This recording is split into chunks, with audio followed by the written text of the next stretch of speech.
Good morning and a very, very happy morning. We are reading 10x is easier than 2x, written by Dan Sullivan and Dr. Benjamin Hardy. We are on page number 187. यहाँ पे वो बात कर रहा है दो तरीकों की एक्सपेरिमेंटेशन की, एक्सप्लोर और एक्सप्लॉइट। और अगर आपको अपनी ज़िंदगी के अंदर 10x ग्रोथ चाहिए तो आपको ज़िंदगी में दोनों चाहिए। एक्सप्लोरिंग का मतलब है कि आपके फ्री डेज जब होंगे ये तभी हो सकती है, किसी चीज़ को खोजना, डिटैच होके स्ट्रेस से, स्ट्रेन जो होता है काम का, मुझे ये करना है वो करके उससे हट के फ्रीडम हो, माइंड रिलैक्स करता है, थिंक करता है, सोचता है।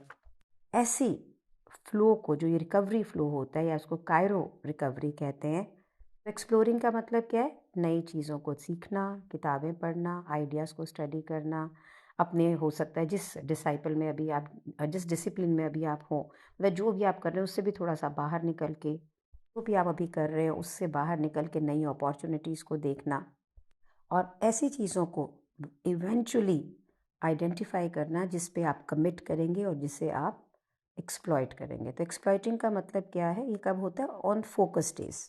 अब यहाँ पे आप अपने फ्लो को बिल्कुल एक चित्त होकर उस काम को कराते हैं, आप पूरे कमिटेड होते हैं। तो आप अपने आप को एक जब ऐसी जगह देते हैं जहाँ पे आप थकावट से रिकवर करते हैं, सोचते हैं, इनोवेट करते हैं, तो आप अपने समय की वैल्यू को बढ़ा रहे होते हैं। समय आपके लिए और कीमती हो जाता है, आप अपने आप को ट्रांसफॉर्म करते हो। जबकि बाकी लोग, जैसे वो नहीं होता है हैमस्टर व्हील के ऊपर किए जा रहे हैं काम, किए जा रहे हैं काम, किए जा रहे हैं काम, ना ग्रोथ है और थक रहे हैं। लेकिन आप क्या कर रहे हो? आप काम कर रहे हो, फोकस होके ग्रोथ कर रहे हो और फिर अपने आप को रेस्ट करके आइडिएट कर रहे हो। ये बात 10x एंटरप्रेन्योर्स पूरी तरह से समझते हैं। 2x एंटरप्रेन्योर्स को ये बात बिल्कुल भी पता नहीं होती है। 2x एंटरप्रेन्योर क्या सोचता है? पहले मैं ये सारे काम ख़त्म करूँगा तो ही मैं समय निकाल सकता हूँ, मैं नहीं निकाल सकता हूँ। हर चीज़ को, हर टीम को एकदम ऐसे ही हो, ये ऐसे होगा तो होगा, वह ऐसा होगा तो होगा। लेकिन जो 10x वाले बंदे ना, बेन कहते हैं, जैसा कि मैं और डैन, हम 180 रेजुविनेशन डेज हर साल स्केड्यूल करके निकाल ही लेते हैं। इन दिनों के अंदर डैन की टीम तो उन्हें कनेक्ट भी नहीं कर सकती थी। ये बात काउंटर इंट्यूटिव है, मतलब ऐसे आपको सुनने में लगेगा ये क्या बोल रहे हैं, लेकिन अगर आपको 10x ग्रोथ चाहिए तो आपको काम कम करना है, ज़्यादा नहीं करना है। 10x आसान है 2x से। 10x क्या मतलब है उसका? इनोवेट करना, वहाँ से रिजल्ट को लेके आना, क्वालिटेटिव काम करना। ये एक नॉन लीनियर अप्रोच है। 2x क्या है? 2x क्या है? ज़्यादा काम करना, ज़्यादा एफर्ट डालना, ज़्यादा, ये क्वांटिटेटिव है और लीनियर अप्रोच है। 3 डेज़ का जो पार्ट 3 हमने पार्ट 1 किया और पार्ट 2 किया। पार्ट 1 में हमने सीखा कि रिकवरी को हमें अपनी पहली प्रायोरिटी बनाना है। पार्ट 2 में हमने ये जाना कि अगर हम ज़िंदगी में स्टेक्स ज़्यादा लेना चाहते हैं, इसका मतलब है कि हमें ज़्यादा अपने लिए स्पेस क्रिएट करनी है। पार्ट 3 में वो कहता है कि आपकी टीम कभी ग्रो नहीं कर सकती है, इवॉल्व नहीं कर सकती है अनलेस कि वो अपने आप को मैनेज करना सीखें। वो कहते हैं कि जिस समय आप अपना फ्री टाइम इंक्रीज़ करते हैं ना, तो आप ये समझ लें कि आप समय के, क्योंकि बाहर होते हो काम से, तो आप अपनी टीम को भी इम्प्रूव कर देते हो, आप अपने प्रोसेसेस को इम्प्रूव कर देते हो, आप अपने सिस्टम को इम्प्रूव कर देते हो। तो ये लेसन एंटरप्रेन्योर्स सीखते हैं जब वो बहुत लेट हो जाता है। आपको ये तभी पता लगता है कि आपकी टीम कितना अच्छा काम कर रही है जब तक कि आप बाहर नहीं जाते हो, आपके पीछे से जब वो काम करती है तो आपको मालूम पड़ता है कि वो कितने एफिशिएंट है। मुझे लगता था मेरी क्लासेस मेरे बिना चल ही नहीं सकती। अब मैं विपाशना जाती हूँ, our teachers really take care of it so well. बल्कि उन्हें भी नहीं ये पता लग सकता कि वो कितना अच्छा काम करते हैं, क्योंकि आप उनको कॉन्स्टेंटली मैनेज करते हैं। तो when you are out, they know how good they are. तो जिस समय आप अपने आप को फ्री करके दूर होते हो ना, तो टीम आपकी अपने आप इवॉल्व करती है, वो ओनरशिप लेती है काम करने का, वो लर्न करती है कि आपके बिना काम कैसे करना है। इसे डैन कहते हैं सेल्फ मैनेजिंग कंपनी, जो कि एक एसेंशियल है 10x ग्रोथ के लिए। तो जितना आप उन चीज़ों पे फोकस करेंगे जो आपको मोटिवेट करती हैं, फैसिनेट करती हैं, उतनी ही आपकी कंपनी ग्रो करेगी। अगर आप खुद रोज़ की सारी मुसीबतों को खुद ही मैनेज कर रहे हो तो कंपनी कहाँ से ग्रो करेगी? 10x ग्रोथ रिक्वायर करती है कि आपके 10x बेटर आइडियाज़ हों, इनोवेशन हो, गहराई से आप फोकस के साथ चीज़ों को देख सकें, फ्लो क्रिएट कर सकें। अगर आप हमेशा काम कर रहे हैं तो ये कभी नहीं हो सकता है। बहुत बार ये बात भी बिल्कुल सच है कि अगर आपको डर लग रहा है ना कि आप अपने काम से बाहर जाएंगे तो काम बंद हो जाएगा, तो आप अपनी टीम को ओवरली मैनेज कर रहे हैं। You are actually slowing them down. आप उन्हें रोक रहे हैं, अपने आप को भी इवॉल्व करने से रोक रहे हैं, उन्हें भी इवॉल्व होने से रोक रहे हैं। ये ज़रूरी है कि आप अपना जो एंटरप्रेन्योरशिप है उसकी लगाम किसी और को भी दें, जहाँ जहाँ पे स्पेशली आपका कोई रोल ही नहीं है। उस रोल में ज़बरदस्ती रहना भी आपको सिर्फ 2x ग्रोथ देगा। आप ये समझ लीजिए, आपकी टीम को भी 2x ग्रोथ देगा, आपकी कंपनी को भी 2x ग्रोथ देगा। आगे चैप्टर 6 इस बुक का जो है उसमें हम ये भी सीखेंगे कि किस प्रकार से हम एक ट्रांसफॉर्मेशनल लीडर बन सकते हैं, किस प्रकार से हम self managing and self expanding team create कर सकते हैं। सो नंबर 1, आपको अपने लिए फ्री डेज क्रिएट करने हैं, जो कि आपकी सोच को बेटर करेगा, जो कि आपको नए आइडियाज़ देगा, जो कि आपके वर्क को बेटर करेगा और आपकी टीम को सेल्फ डिपेंडेंट बनाएगा। पेज नंबर 190 पे अब टाइटल है focus days and buffer days and how to structure your day for 10x transformation and result. तो अभी तक हमने फ्री डेज के बारे में समझा। अब चलिए समझते हैं कि फोकस डेज कैसे क्रिएट करने हैं, बफर डेज कैसे क्रिएट करने हैं और अपने दिन को कैसे हम बदलें ताकि हमें 10x रिजल्ट आए।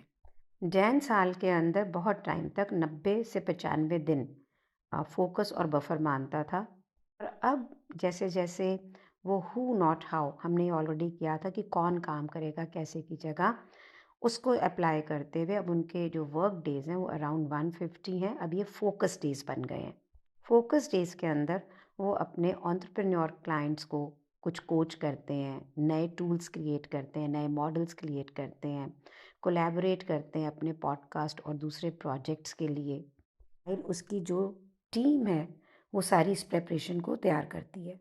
और बफर डेज जो है वो बहुत, ये जो है फोकस डेज हैं, बफर डेज सुपर इम्पॉर्टेंट है। डैन ये अबाउट 35 बफर डेज रखता है साल के, जिसके अंदर वो अपनी टीम को मिलता है, उन्हें ऑर्गेनाइज करता है, चीज़ों को प्लानिंग करता है, ताकि सारी टीम एक ही पेज पे हो, एक दूसरे से कनेक्टेड फील करे। हर व्यक्ति के लिए, आपके लिए, मेरे के लिए, किसी के लिए भी फोकस डेज और बफर डेज बिल्कुल अलग होंगे। बफर डेज वो दिन है जहाँ पे आप कोई प्रेपरेशन कर रहे हैं, ऑर्गेनाइज कर रहे हैं, या आप किसी की कोलैबोरेटर से मीटिंग कर रहे हो, या किसी कंसल्टेंट या कोच से मिल रहे हो, या अपनी टीम से मिल रहे हो, नोट्स प्रिपेयर कर रहे हो, रिसोर्सेज तैयार कर रहे हो कि जो आप बाद में यूज़ करोगे, वो कंटेंट प्रिपेयर कर रहे हो जो अपने फोकस डेज के अंदर यूज़ करोगे। फोकस डेज कौन से डेज हैं जहाँ पे आप रिजल्ट क्रिएट करते हो। इन दिनों के अंदर कोई भी बिजनेस ओनर या एंटरप्रेन्योर सिर्फ वो काम करेगा जो वो 20% हाई इम्पैक्ट टास्क करेगा। यहाँ से रिजल्ट आएगा, यहाँ पे सबसे ज़्यादा पेइंग एक्टिविटीज़ होंगी, और ये दिन पेइंग एक्टिविटीज़ बढ़ेंगी जैसे जैसे आप 10x जाओगे अपनी यूनिक एबिलिटीज़ के साथ में। अपने फोकस डेज और बफर डेज को स्ट्रक्चर करने के लिए ज़रूरी है कि आप अपने वीक को स्ट्रक्चर करें हाई परफॉर्मेंस के लिए। सिमिलर एक्टिविटीज़ को स्टैक करें, मीटिंग्स को नेक्स्ट टू ईच अदर एक ही दिन के अंदर रखें। अगर बिल्कुल डिफरेंट काम करते हो ना, कि भी एक एडमिनिस्ट्रेटिव काम है और एक क्रिएटिव काम है, तो आप इनइफेक्टिव हो जाओगे। बहुत ही फ़नी लाइन लिखी है कि एक जो चिकन होता है यानी चूज़ा, अगर उसका हेड चॉप कर दे तो दौड़ता है, बोले वो बनना बंद कर दो आप। तो अलग अलग तरह की एक्टिविटी एक हफ्ते में करने की जगह ज़रूरी है कि आप बिल्कुल फोकस होकर स्पेसिफिक टाइप की एक्टिविटीज़ उस समय करें। अब अभी हम कोई क्रिएटिव काम कर रहे हैं और फिर हमारे दिमाग में ये है कि हमने एक मीटिंग करनी है जो कि मे बी एडमिनिस्ट्रेशन की है या बिजनेस ग्रोथ की है, तो कंटिन्यूसली आप उसके लिए सोचते रहोगे करना, और ये आपको डिस्ट्रैक्ट करेगा। लेकिन अगर टोटल डे के अंदर क्रिएटिव काम ही है तो वो आप उसके अंदर बिल्कुल घुस के करोगे, बिल्कुल फोकस होके करोगे। तो अगर आपको मीटिंग्स करनी है तो आप उनको हफ्ते में 2 दिन इकट्ठे स्टैक करें। हफ्ते में कुछ दिन छोड़ दें वाइड ओपन कि यहाँ पे मेरे को सबसे इम्पॉर्टेंट काम करने हैं। एंड कहते हैं पहले मैं मीटिंग्स को बिल्कुल स्कैटर्ड रखता था हर रोज़ थ्रू आउट द वीक। अब मैं मीटिंग्स सिर्फ फ्राइडेज़ को करता हूँ, जो कि बहुत ज़रूरी होती हैं। मंडे से थर्सडे तक कोई मीटिंग नहीं करता हूँ, ताकि मैं राइटिंग कर सकूँ, लर्न कर सकूँ, कनेक्ट कर सकूँ इम्पॉर्टेंट लोगों के साथ में, सोच सकूँ कि मेरे को जो भी आगे अपने बिजनेस को जैसे लेके जाना है। तो ये बेन का स्केड्यूल था ना, आपका अलग होगा, मेरा अलग होगा, डिपेंडिंग अपॉन कि हम कैसा बिजनेस कर रहे हैं। ये एबिलिटी भी फ़र्क है, बेन की अलग है, मेरी भी अलग है। आपको इस प्रिंसिपल को अपनी सिचुएशन, अपने लाइफ में अपने हिसाब से लगाना है। कहने का अभिप्राय ये है कि सिमिलर एक्टिविटीज़ को इकट्ठे स्टैक करें, मीटिंग्स को एक ही दिन के अंदर इकट्ठे स्टैक करें, हफ्ते में कभी आधे दिन मीटिंग कर ली, कभी अगले दिन वो मीटिंग कर ली, ऐसा ना करें। अपने जो बेस्ट वर्क करने के लिए कुछ दिन को बिल्कुल ओपन रखें ताकि आप अपने क्राफ्ट को बेटर कर सकें, अपनी सोच को बेटर कर सकें। इसे कह रहे हैं राइटर कि शॉर्ट टाइम के लिए करके देखो और आप हैरान हो जाएंगे, लोग हैरान हो जाएंगे कि आपकी प्रोग्रेस कितनी ज़बरदस्त होगी और कितनी ट्रांसफॉर्मेशन होगी। मोस्टली लोग अपने आप को समय ही नहीं देते हैं, जगह ही नहीं देते हैं कि वो अपने जो भी बिजनेस कर रहे हैं उसमें जो क्राफ्ट है, क्राफ्ट से मतलब है जो उसकी कारीगरी है, उसके फ्लो को स्पेस दें। हम जिंदगी ही 2x जीते, अभी ये कर लें, अभी वो कर लें, हमेशा एक बिजी मॉडल की तरह रहते हैं। यहाँ पे एक रियल लाइफ एग्जाम्पल फिर ले रही है बुक। फिलाडेल्फिया ईगर एक टीम है, उनका जो क्वार्टरबैक है जेलन हर्ट्स, बहुत ही फेमस प्लेयर रहे हैं। उनकी कमेंडेबल परफॉर्मेंस के लिए पूछा गया कि भाई जेलन हर्ट्स में क्या देखते हैं आप, तो वो कहते हैं कि यू सी कि जेलन हर्ट एक प्रोडक्ट है जहाँ पे उसने बहुत सारा काम अकेले किया है। वो कहते हैं मुझे याद है कि जब 17 साल का वो था तो वो एक 25 साल के बच्चे की तरह था, बड़े इंसान की तरह था। वो एक हार्ड वर्कर था और उसने बहुत सारा प्रैक्टिस जो बोरिंग और मोनोटोनस होती है, जिसके लिए कोई को क्रेडिट नहीं मिलता है, जिसे आप इंस्टाग्राम पे पोस्ट नहीं करते हो, ट्विटर पे पोस्ट नहीं करते हो, उसके लिए प्रैक्टिस की है। अकेले, जिसके लिए लोग नहीं बोलते हैं। ज़्यादातर हम बहुत हार्ड वर्क करते हैं और लोग चाहते हैं कि हमें लोग बोलें कि हम कितना हार्ड वर्क कर रहे हैं। वो ऐसा नहीं था, वो अपनी गेम को बेटर करने के लिए अकेले उसकी प्रैक्टिस करता था, ये टेक्निक पे वर्क करता था। As a very famous player he had lot of money, उसके पास बहुत फेम भी था, लेकिन तो भी वो अपने आप को आइसोलेट करके वो मुश्किल चीज़ें करता था, अपने आप को स्टडी करता था, अपने ओपोनेंट को स्टडी करता था, गेम के हर एस्पेक्ट पे काम करता था। बेन ने उनका और पता किया कि भाई, बेन ने नहीं, जो भी कॉलिन कॉफर्ड एक स्पोर्ट्स कमेंटेटर है, वो ये सारी इंक्वायरी बता रहे हैं जो बेन ने यहाँ पर लिखी है। जेलन का ऑफ सीजन रेजिमेंट क्या था। सीजन रेजिमेंट मतलब जब वो गेम खेल रहे हैं, जैसे हमने भी पीछे पढ़ा कि फोकस्ड, जहाँ पे हाई इंटेंसिव काम होता है। लेकिन जिस समय वो हाई इंटेंसिव काम करते तो कहते वो अपनी ज़िंदगी की हर लग्जरी को नो करते थे ताकि वो उस काम को सबसे बेटर कर सकें। वो कहते हैं जेलन 1 साल के अंदर एक बोनाफाइड सुपरस्टार बन गया है। उसका रिजीम ये प्रूव करता है कि सीरियस फोकस एंड कमिटमेंट आप अपने आप को कंप्लीटली एलिवेट कर सकते हो, ग्रो कर सकते हो एक ऐसे लेवल्स पे जो आपको इम्पॉसिबल लगते हैं। तो अगर आप चाहते हैं ना कि आपका 10x फ्यूचर हो, तो इसी प्रकार से आपको कंटिन्यूसली अपने आप को ट्रांसफॉर्म करना पड़ेगा। आपको ज़्यादा टाइम अपना जो है वो कायरो एक्टिविटीज़, रिकवरी में और कायरो फोकस में लगाना पड़ेगा। तो हमने क्या जाना लास्ट वीडियो के अंदर कि फ्री डेज़ कैसे क्रिएट करने और क्यों करने, और अब फोकस डेज़ और बफर डेज़ हम किसको कहते हैं। इन तीनों दिनों को मिलाकर आपका एक पूरा साल क्रिएट होगा।